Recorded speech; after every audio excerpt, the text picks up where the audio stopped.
Hi అండి. అందరూ ఎలా ఉన్నారు? వంకాయలు చూస్తున్నారు కదా! అవైతే మా చెట్లుని రెండోసారి కాసినాయండి. నిరుడు పెట్టిన చెట్లు.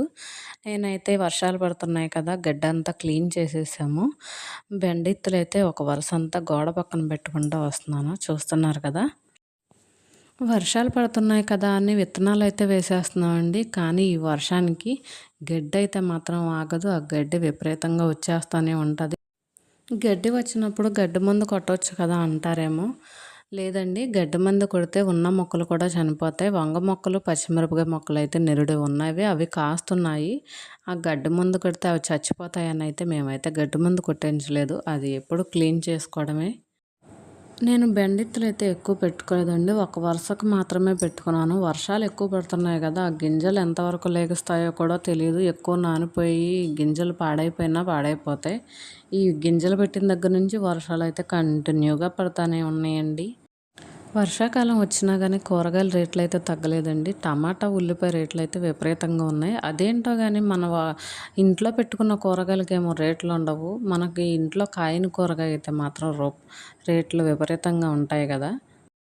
పుట్ట మీద లేసే పుట్టగొక్కులు మీలో ఎవరికన్నా తెలుసండి? తెలిస్తే ఒక కామెంట్ అయితే చేసి చెప్పండి. మా చిన్నతనంలో అయితే బాగా దొరికేవండి పుట్ట మీద లేసే పుట్టగొక్కులు. కూర వండితే చికెన్ కూర కూడా పనికొచ్చేది కాదు. అంత టేస్ట్ బాగుండేది.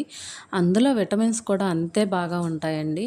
ఇప్పుడైతే పుట్టగొక్కులు అసలు దొరకడమే చాలా కష్టమైపోతుంది. పుట్ట మీద ఒక పుట్టగొక్కులు లేసినాయేమో అని చెప్పి వెళ్తే పొట్టలోంచి పాములైతే తొంగి తొంగి చూస్తున్నాయి. ఈ పాములతో మనకెందుకులే అని మేము పుట్టగొక్కులు ఎతకడం అయితే ఆపేసామండి. బెండ గింజలైతే కరెక్ట్‌గా 3 రోజులకైతే మొలకలొచ్చేస్తాయి. అది ఎండొస్తే. కాకపోతే వానలు పడుతున్నాయి కదా! మరి అవి ఎలా వస్తాయో చూడాలి. ఇంకా పొట్టిత్తులైతే మాత్రం పొట్లకాయ ఇత్తులైతే మాత్రం 9 రోజులకి లెగుస్తాయండి. 9 రోజుల వరకు పొట్టిత్తనం అనేది లెగదు. ఇవి బీరకాయ విత్తనాలండి. ఇవి హైబ్రిడ్ విత్తనాలు. నాటువైతే కాదండి. ఇవి కరెక్ట్‌గా 3 రోజులకైతే మొలకలొచ్చేస్తాయి.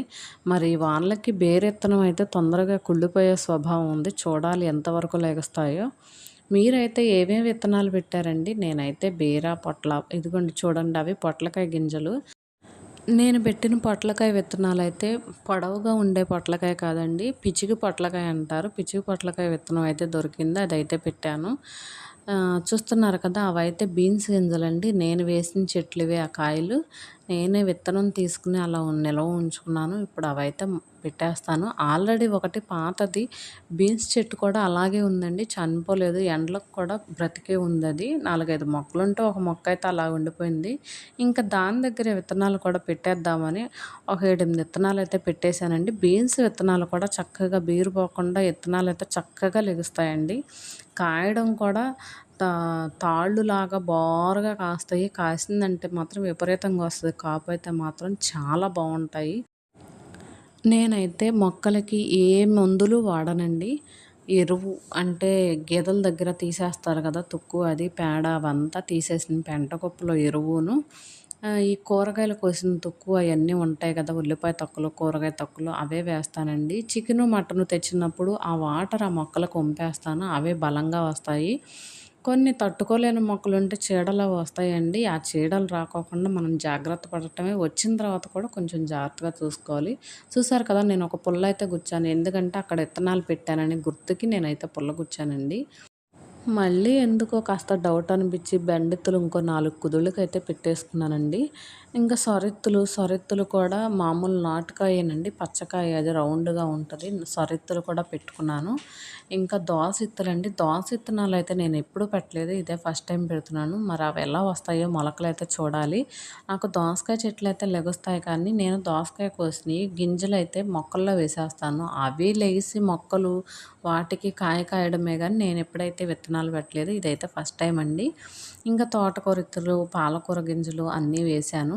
మరి ఇంకా మొలకలొచ్చినాకైతే చూద్దాం ఎన్ని వస్తాయో, ఎన్ని రావో ఈ వానలకి. ఓకే అండి. నేను మొక్కలు పెడతాం అయితే కంప్లీట్ అయిపోయింది. మీరైతే ఏమేమి ఇత్తనాలు వేశారో ఒక కామెంట్ బాక్స్‌లో ఒక కామెంట్ అయితే చేసి చెప్పండి. చూస్తున్నారు కదా! అవి పచ్చిమిరపకాయ గింజలండి. అవి ఏంటంటే క్యాప్సికమ్ గింజలును, బజ్జీ పచ్చిమిరపకాయ గింజలు 2 కలిపేశానండి. పండుకాయలు వస్తే ఆటిని ఎండబెట్టుకుని అవి నేనైతే సేవ్ చేసి ఉంచుకున్నాను. ఇప్పుడు వాటినైతే నేను విత్తనాలు వేసేస్తున్నాను. ఎంతవరకు మొక్కలొస్తాయో చూద్దాం. ఆగండి. నా వీడియో నచ్చితే ఒక లైక్ అయితే చేసేసి వెళ్ళండి.